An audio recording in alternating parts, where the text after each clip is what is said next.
মুহাম্মদুর রাসূলুল্লাহ সাল্লাল্লাহু আলাইহি ওয়াসাল্লামের জীবনের শেষ মুহূর্ত চলছে। ঠিক সেই সময় একজন লোক এসে সালাম জানিয়ে বললেন, আমি কি ভেতরে আসতে পারি? রাসূলুল্লাহ সাল্লাল্লাহু আলাইহি ওয়াসাল্লামের কন্যা ফাতিমা রাদিয়াল্লাহু তাআলা আনহা বললেন, দুঃখিত, আমার পিতা খুবই অসুস্থ। এই কথা বলে ফাতিমা রাদিয়াল্লাহু তাআলা আনহা দরজা বন্ধ করে রাসূলুল্লাহ সাল্লাল্লাহু আলাইহি ওয়াসাল্লামের কাছে গেলেন। মহানবী সাল্লাল্লাহু আলাইহি ওয়াসাল্লাম বললেন, কে সেই লোক? ফাতিমা বললেন, এই প্রথম আমি তাকে দেখেছি, আমি তাকে চিনি না। রাসূলুল্লাহ সাল্লাল্লাহু আলাইহি ওয়াসাল্লাম বললেন, শোনো ফাতিমা, সে হচ্ছে আমাদের এই ছোট্ট জীবনের অবসানকারী ফেরেশতা আজরাইল। এটা শুনে হযরত ফাতিমার অবস্থা তখন ক্রন্দনরত বোবার মতো হয়ে গিয়েছে। জিবরাইল আলাইহিস সালাম আসলেন, এসে নবীজি সাল্লাল্লাহু আলাইহি ওয়াসাল্লামকে সালাম দিলেন। জিবরাইল আলাইহিস সালাম বললেন, হে আল্লাহর রাসূল, আল্লাহ তাআলা আপনাকে সালাম দিয়েছেন আর জানতে চেয়েছেন আপনি কেমন আছেন। আল্লাহ তাআলা সব জানেন, তারপরেও আপনার মুখ থেকে জানতে চেয়েছেন যে আপনি কেমন আছেন। নবীজি বললেন, আমি বড়ই কষ্টের ভিতরে আছি, অসুস্থ আছি। জিবরাইল আলাইহিস সালাম বললেন, ইয়া রাসূল আল্লাহ, একজন নতুন ফেরেশতা এসেছে আজকে আমার সাথে, যে ফেরেশতা কোনো মানুষের কাছে আসার জন্য কোনো দিনও অনুমতি চায়নি, আর কোনোদিন সে অনুমতি চাইবেও না। শুধু আপনার অনুমতি চাই আপনার কাছে আসার জন্য। আর সেই ফেরেশতার নাম মালাকুল মউত। এরপর মালাকুল মউত রাসূলের অনুমতি নিয়ে রাসূলের জাশন মোবারকের কাছে এসে সালাম দিলেন। আজরাইল আলাইহিস সালাম বললেন, ইয়া রাসূল আল্লাহ, আদম আলাইহিস সালাম থেকে শুরু করে এই পর্যন্ত আমি যত মানুষের জান কবজ করেছি আর কিয়ামত পর্যন্ত যত মানুষের জান কবজ করব, আমি কারো কাছে অনুমতি চাইনি, আর আমার অনুমতি চাইতেও হবে না। কিন্তু আজকে আসার সময় আল্লাহ তাআলা বললেন আমি যেন আপনার অনুমতি চাই। এই সময় নবীজি বললেন, মালাকুল মউত, আমি যদি অনুমতি না দেই?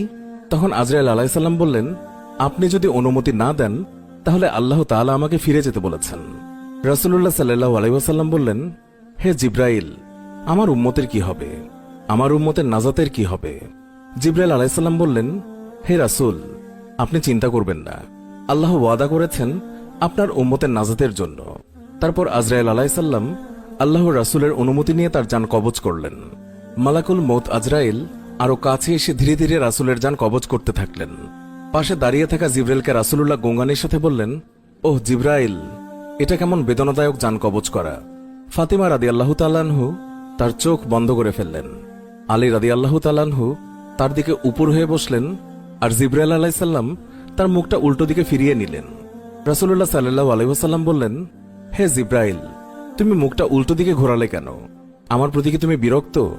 জিবরাইল আলাইহিস সালাম বললেন, হে আল্লাহর রাসূল সাল্লাল্লাহু আলাইহি ওয়াসাল্লাম, সাকারাতুল মউতের অবস্থায় আমি আপনাকে কিভাবে দেখে সহ্য করতে পারি? সেই সময় ভয়াবহ ব্যথায় রাসূলুল্লাহ সাল্লাল্লাহু আলাইহি ওয়াসাল্লাম ছোট্ট একটা গোঙানির শব্দ করলেন। রাসূলুল্লাহ বললেন, হে আল্লাহ, সাকারাতুল মউত বা জান কবজের সময় যতই ভয়াবহ হোক সমস্যা নেই, আমাকে সকল ব্যথা দাও, আমি বরণ করব, কিন্তু আমার উম্মতকে ব্যথা দিও না। রাসূলের শরীরটা ধীরে ধীরে ঠান্ডা হয়ে আসতে লাগলো। তার পা এবং বুক কিছুই নড়ছে না।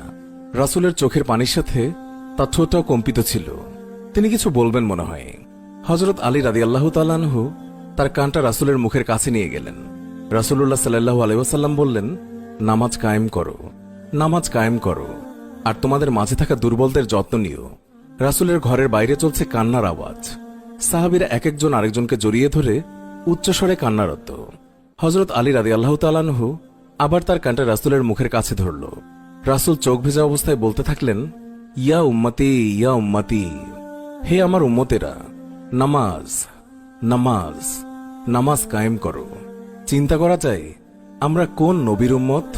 এই নবীর কল্যাণে তার উম্মতদের আল্লাহ তাআলা এত মর্যাদা দিয়েছেন যে আমরা পৃথিবীতে আসছি সবার শেষে, কিন্তু জান্নাতে যাব সমস্ত নবীর উম্মতের আগে। তাই তো এই নবীর উম্মত হওয়ার জন্য স্বয়ং ঈসা আলাইহিস সালাম আল্লাহর কাছে